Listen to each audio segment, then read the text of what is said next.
Hello दोस्तों, नमस्कार। राठौर जी के एनसीए क्लासेस में आपका स्वागत है। मैं आपका host Aditya Rathore 15 current affairs से महत्वपूर्ण क्वेश्चन लाया हूं।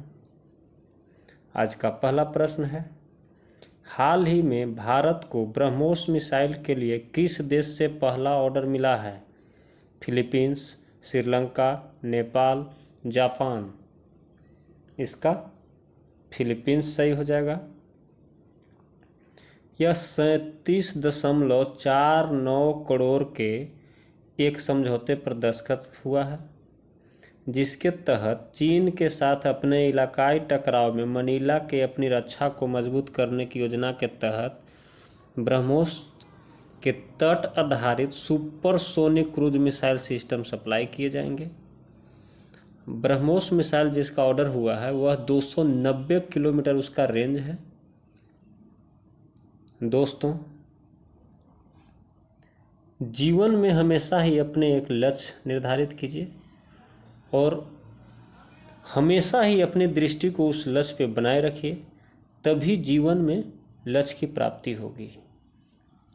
आज का अगला प्रश्न है, कोरोना वायरस के बारे में सटीक जानकारी उपलब्ध कराने के लिए कोवाक्स-CHD ऐप को किसने लॉन्च किया है? प्रतिभा देवी सिंह पाटिल, बनवारी लाल पुरोहित, योगी आदित्यनाथ, अनिल बैजल। इसका बनवारी लाल पुरोहित हो जाएगा। जो पंजाब के राज्यपाल और चंडीगढ़ के प्रशासक हैं, उन्होंने कोवाक्स-CHD ऐप लॉन्च किया है। यह ऐप जनता #COVID-19 पर सभी अर्थपूर्ण सूचनाओं पर तक आसान तरीके से पहुंचाता है। आज का अगला प्रश्न है, हाल ही में किस देश द्वारा निर्मित दुनिया का सबसे भारी सुपरसोनिक लड़ाकू विमान व्हाइट स्वान TU-160M बॉम्बर ने पहली उड़ान भरी है? इजराइल, इंग्लैंड, रूस, अमेरिका। इसका रूस सही आंसर हो जाएगा। तो रूसी सेना के पायलटों ने इसका उपनाम व्हाइट स्वान रखा है। जो TU-160M ने पहली आसमानी उड़ान कजान एविएशन एंटरप्राइज के हवाई क्षेत्र में भरी है, जो 600 मीटर की ऊंचाई पर 30 मिनट तक उड़ान भरी। इसमें लगे उपकरण 80% तक आधुनिक और अपग्रेडेड हैं। यह परमाणु और दूसरे पारंपरिक हथियारों से दूर दराज के क्षेत्रों पर हमला करने का काम करेगी। आज का अगला प्रश्न है, हाल ही में भारत में सर्वश्रेष्ठ निजी बैंक के रूप में किसे नामित किया गया है? ICICI bank, IDBI bank, HDFC bank, yes bank. यह HDFC बैंक सही हो जाएगा।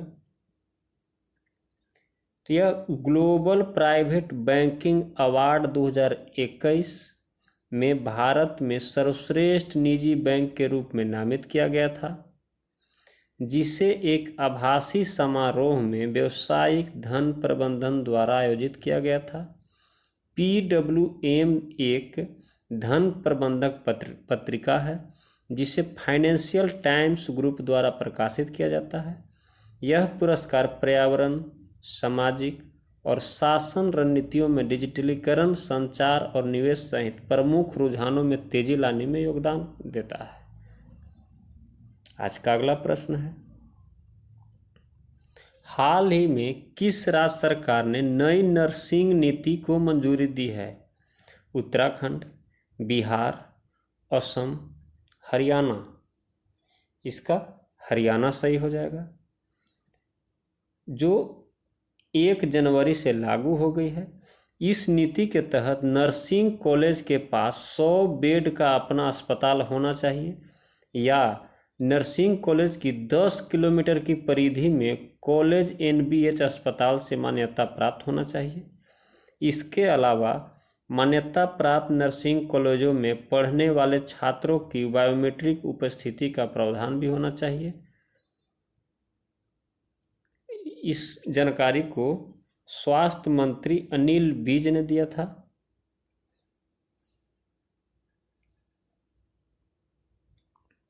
आज का अगला प्रश्न है, हाल ही में किस देश ने अपनी पहली राष्ट्रीय सुरक्षा नीति शुरू की है? Ethiopia, Iran, Nepal, Pakistan. इसका पाकिस्तान सही हो जाएगा। तो इस सुरक्षा नीति में इमरान खान सरकार ने भारत के साथ अच्छे रिश्ते की उम्मीद जताई है। साथ ही जम्मू कश्मीर को द्विपक्षीय संबंधों में कोर मुद्दा बताया गया है। सुरक्षा नीति में पाकिस्तान ने यह भी कहा है कि हिंदुत्व आधारित राजनीति पाकिस्तान की सुरक्षा के लिए चिंता का सबब है और प्रभाव डाल रही है।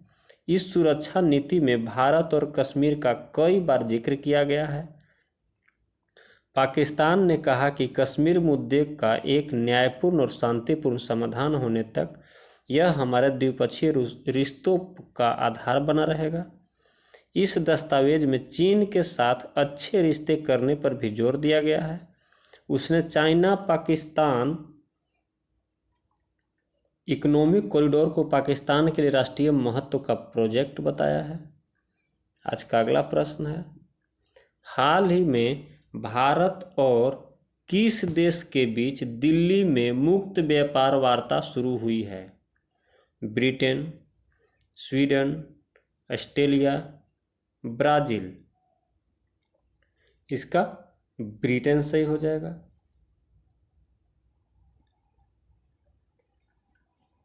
तो यह औपचारिक रूप से बातचीत की शुरुआत हुई है। इस समझौते से 2030 तक द्विपक्षीय कारोबार दोगुना होने में मदद मिलेगी और दोनों देशों के बीच आर्थिक संबंधों को बढ़ावा मिलेगा। वार्ता का पहला चरण 17 जनवरी को शुरू हुआ था और बाकी के चरण लगभग हर 5 हफ्ते पर होंगे। दोनों ही पक्ष दिसंबर 2022 तक वार्ता को पूरा कर लेना चाहते हैं। आज का अगला प्रश्न है, हाल ही में भारत ने किस देश के साथ समुद्री साझेदारी अभ्यास शुरू किया है? फ्रांस, ऑस्ट्रेलिया, जापान, रूस। इसका जापान सही हो जाएगा। भारतीय नौसेना के जहाज़ों ने जापानी समुद्री आत्मरक्षा बल के जहाज़ों के साथ समुद्री साझेदारी अभ्यास किया है। दोस्तों, जो मेरे चैनल पे पहली बार आए हैं कृपया सब्सक्राइब कर लें और जो सब्सक्राइब कर लिए हैं लाइक, शेयर और कमेंट करना ना भूलें और हमें कमेंट करके ज़रूर से ज़रूर बताएं कि आप 15 में कितना सही कर रहे हैं। आज का अगला प्रश्न है, हाल ही में 16वीं क्वींस बैटल रिले के लिए किसका चयन हुआ है? हिमा दास, विनीता उमाशंकर, दीपिका रेड्डी। इनमें से कोई नहीं। इसका सही आंसर विनीता उमाशंकर हो जाएगा। यह क्वींस बैटल रिले 12 जनवरी को राजधानी दिल्ली, 14 को बेंगलुरु और 15 को भुवनेश्वर में हुआ था।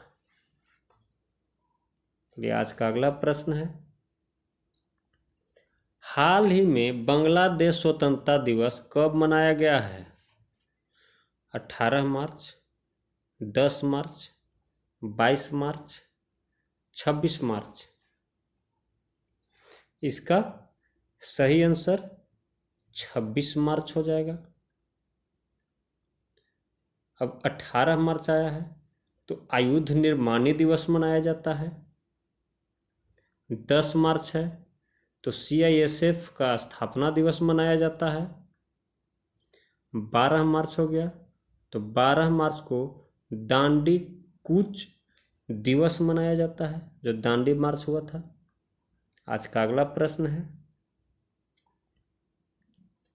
हाल ही में किसने अपनी आत्मकथा इंडोमिटेबल को लॉन्च किया है? अमिताभ बच्चन, रजनीश कुमार, उर्जित पटेल, अरुंधति भट्टाचार्य। इसका डी ऑप्शन सही हो गया, अरुंधति भट्टाचार्य। इंडोमिटेबल बहुत ही इंपॉर्टेंट क्वेश्चन है। इसका पूरा नाम है indomitable working women notes on life. Work and leadership प्रकाशित करने के लिए तैयार है। अदम्य में एक बैंकर के रूप में अरुंधति भट्टाचार्य के जीवन की कहानी और पुरुष प्रधान क्षेत्र में उनके सामने आने वाली कठिनाइयों की कहानी है। वह सेल्स फोर्स इंडिया के अध्यक्ष और मुख्य कार्यकारी अधिकारी सीईओ हैं, जो एक सेवा यानी सास कंपनी के रूप में क्लाउड आधारित सॉफ्टवेयर है, जिसका मुख्यालय सैन फ्रांसिस्को और कैलिफोर्निया संयुक्त राज्य अमेरिका में है। आज का अगला प्रश्न है, हाल ही में 8 सीटर वाहनों में कितने एयरबैग अनिवार्य किए गए हैं? 4, 6, 8, 10। इसका 6 सही हो जाएगा, बी ऑप्शन। तो इसमें केंद्र सरकार जो है सुरक्षा बढ़ाने के लिए 8 सवारी ले जा सकने वाले वाहनों में कम से कम 6 एयरबैग रखने का अनिवार्य कर दिया है। और सड़क परिवहन एवं राजमार्ग मंत्री नितिन गडकरी ने ट्वीट करके कहा कि वाहनों में सवार लोगों की सुरक्षा सुनिश्चित करने के लिए वाहन निर्माताओं को गाड़ियों में एयरबैग की संख्या बढ़ानी होगी। उन्हें 8 सवारियों तक की क्षमता वाले वाहनों में न्यूनतम 6 एयरबैग लगाने होंगे। गडकरी के मुताबिक 8 सवारियों वाले वाहनों में 6 एयरबैग को अनिवार्य किए जाने की मसौदा अधिसूचना को उन्होंने हाल ही में मंजूरी भी दे दी है। आज का अगला प्रश्न है, निम्नलिखित में से किस देश ने रेडियो फ्रीक्वेंसी पहचान आधारित ई पासपोर्ट की पेशकश की है? अमेरिका, यूएई, भारत, चीन। इसका भारत सही हो जाएगा। तो भारत ने जल्द ही ऐसे ई पासपोर्ट जारी करना शुरू कर देगा जो रेडियो फ्रीक्वेंसी आइडेंटिफिकेशन और बायोमेट्रिक का उपयोग करेंगे। नया ई पासपोर्ट बायोमेट्रिक डेटा सुरक्षित करेगा और अंतर्राष्ट्रीय नागरिक उड्डयन संगठन के मानकों के अनुरूप भी होगा। पासपोर्ट जैकेट में एक इलेक्ट्रॉनिक चिप होगी जिस पर सुरक्षा से संबंधित महत्वपूर्ण डेटा एन्कोडेड होगा। आज का अगला प्रश्न है, हाल ही में सिडनी टेनिस क्लासिक टूर्नामेंट का खिताब किसने जीता है? नोवाक जोकोविच, Aslan Karatsev, Jimmy Connors, Andy Murray. इसका असलान कर्तसेव हो जाएगा। जो पूर्व विश्व नंबर 1 खिलाड़ी एंडी मरे का 2019 के बाद पहला एटीपी खिताब जीतने का सपना अधूरा रह गया। ब्रिटेन के 34 वर्षीय मरे को सिडनी टेनिस क्लासिक टूर्नामेंट के खिताबी मुकाबले में रूस के खिलाड़ी शीर्ष वरीय असलान कर्तसेव के हाथों 3-6, 3-6 से हार का सामना करना पड़ा। आज का अगला प्रश्न है और आखिरी प्रश्न है, हाल ही में विश्व टेस्ट चैंपियनशिप स्टैंडिंग में शीर्ष पर कौन देश रहा है? Sri Lanka, West Indies, Australia, Bharat. इसमें करंट पे अभी ऑस्ट्रेलिया हो गया है, पहले श्रीलंका था और भारत जो है अभी तीसरे स्थान पे आ गया है, दूसरा पे साउथ अफ्रीका है और पाकिस्तान को हराने से ऑस्ट्रेलिया टॉप पे पहुंच गया है और पाकिस्तान के हारने से ही भारत को फायदा हुआ जिससे टॉप 3 में जगह मिली है। इसी के साथ आज का वीडियो यहीं पे समाप्त होता है। जय हिंद, जय भारत।